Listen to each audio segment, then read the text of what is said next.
Hi guys, I will show you how to create a WhatsApp username.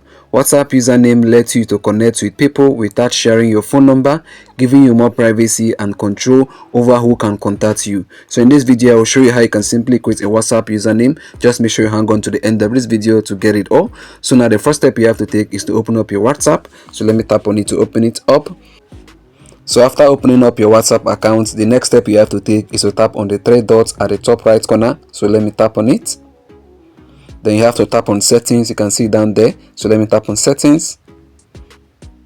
Then what you have to do now is to tap on your profile image. You can see it right there. So let me tap on my WhatsApp profile picture.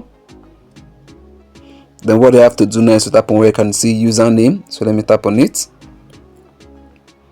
Then for you to create a new WhatsApp username, what you have to do is to tap on where you can see create username. So let me tap on it. Then what I have to do now is to type in the username that you want to use for your WhatsApp. So let me tap in my WhatsApp username. You have to create a new WhatsApp username.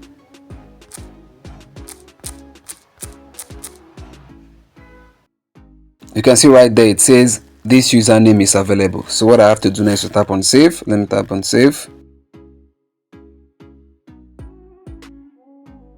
Wow, you can see we have been able to create a WhatsApp username. It says right here, you reserved Emiclass, which is my username. Let me continue reading. It says, soon you can share your username instead of your phone number when connecting with someone for the first time.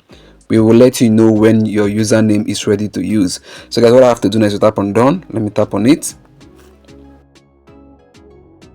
And right there is my username. Let me go back. You can see now under the username it says Emiclass, which is the username I just created. So it is simply how you can be able to create your WhatsApp username on your mobile phone. It's very easy, so do well to like and subscribe. See you in the next upload.